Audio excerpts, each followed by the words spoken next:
Welcome back mga teknik sa aking YouTube channel. Ngayon mga teknik, maglalakad tayo ng rehistro ng motor. Ituturo ko sa inyo mga teknik step by step kung paano ang proseso ngayong 2023 at kung magkano nga ba ang babayaran kapag may penalty. Kung baga ito mga teknik itong lalakadin natin ay expired siya ng 4 years. Kaya mga teknik, samahan nyo ako magparehistro. Ituturo ko sa inyo step by step. Ito na mga teknik, simulan na natin. Lalakarin natin ay kay Mr. Alvin Boa Vlog. Yan. Isang kapwa YouTuber din natin. Actually, kapatid ko yan mga teknik. Lalakarin natin yung kanyang nabiling Mio Sporty kasi paso siya ng 3 years mahigit. Yan. Last register niya mga teknik ay August 8, 2019. Yan. Bali nga pala ito mga teknik, 2019 model. Siguro, pagkabili, hindi na to yung huling rehistro, hindi na nila pinarehistro kasi nga sa bukid naman to ginagamit. Yan. Bali mga teknik, napaserox ko na yung mga yung mga ORCR niya, yun yung kailangan. Una natin bukas gagawin, pupunta tayo kukuha tayo ng insurance bago magpapa-emission tayo. Yan. Update ko kayo mga teknik kapag na doon na tayo. Yung mga kailangan mga teknik pag nagpapa-rehistro, ORCR bago yung mga ilaw ng inyong motor. Kompleto, walang sira, may signal light, tail light, brake light, yan, side mirror, yan, bago stock na pipe, yun ang ating mga kailangan. Okay na naman yung motor, papasilip ko na lang sa inyo pagka papunta na ako, yan. Ito yung kanyang OR, yan, di ko na lang siya papakita ng buo, bago ito yung kanyang CR, yan. Ngayon mga teknik, alis na ako, pupunta na ako sa kuhanan ng insurance. A few minutes later. Yun, mga teknik, update 4 AM ng umaga, nandito na tayo sa emission testing center. Napakaaga natin mga teknik, pero ang haba na ng pila, pang-anim tayo. Yun yung ating motor na ipaparehistro. Yan. Bale mga teknik, pagkatapos ng emission, nga pala mga teknik, ang emission ay 430 dito sa DIPA. Antayin lang natin siyang magbukas. Yan mga teknik, bukas na, sunod na tayo dito sa tricycle na ito. Yan, 7:30, ang tagal natin nag-antay kasi ang haba na ng pila. Kasi mga teknik, pagka pumunta kayo dito ng mga 7, wala na kayong aabutan, cut off na, may nakapila na. Yan mga teknik, ini-emission na yung ating motor. Antayin lang natin kasi medyo matagal yan, 10 minutes. 4:30 ang ating babayaran bago mamaya kukuha na tayo ng insurance, 400. 3 hours later.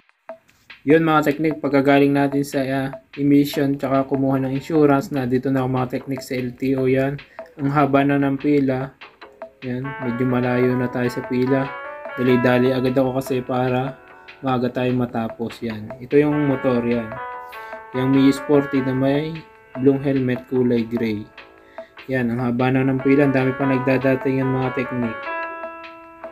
Kasi mga teknik, dito yung pila ng stencil, tsaka i-check yung mga ilaw bago sasubmit yung ating papel at kukuhang number. Yan, makikita nyo mga teknik, haba ng pila.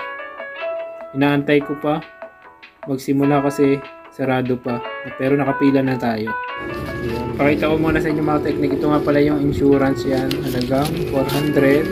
Bago ito mga teknik yung sa emission yan. Bali 430 lahat yung binayaran natin sa emission plus 400 sa insurance. Mamaya malalaman pa natin kung magkano yung penalty na expired na 3 years mahigit. Kasi 4 years nang expired siya sa ngayong August. A few minutes later. Pagkatapos mga teknik na ma-check yung ating motor, dediretso na kayo mga teknik dito sa loob ng LTO. Dadaan muna kayo mga teknik sa guard, hihingi kayo ng number bago ipapasa nyo sa window A yung papel ninyo, bago aantayin nyo na lang kayong tawagan at magbabayad kayo sa cashier. Yan, nakaupo na ako dito mga teknik, medyo marami ng tao. Ang oras pa lang yan mga teknik ay 8:30, kabubukas pa lang nila. Yan.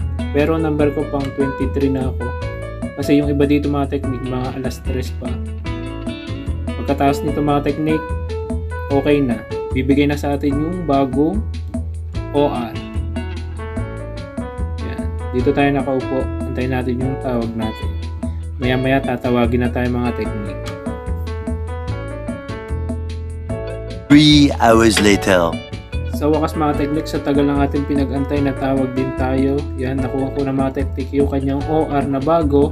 Bali mga teknik, ang binayaran dito sa expired ng 3 years and 6 months ay 715. Yan. Bali ang nagastos natin ay emission 430, insurance 400 plus 715. Yan. Yan, makikita nyo 715.25 yung ating binayaran kasama na yung penalty. Yan mga teknik, natapos natin yung pagpaparehistro ng 9:50 AM. Dapat mga teknik, tapos na yan ng alas 9 kasi bago yung plaka nito, sabi nila i-upload pa daw nila, kaya nag-antay pa ako ng 1 oras. Yan, bali inabot tayo ng alas 10. Pero actually dapat 9 AM tapos na to.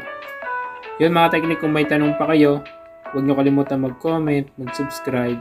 Marami pa akong video parating. Salamat sa panonood and God bless.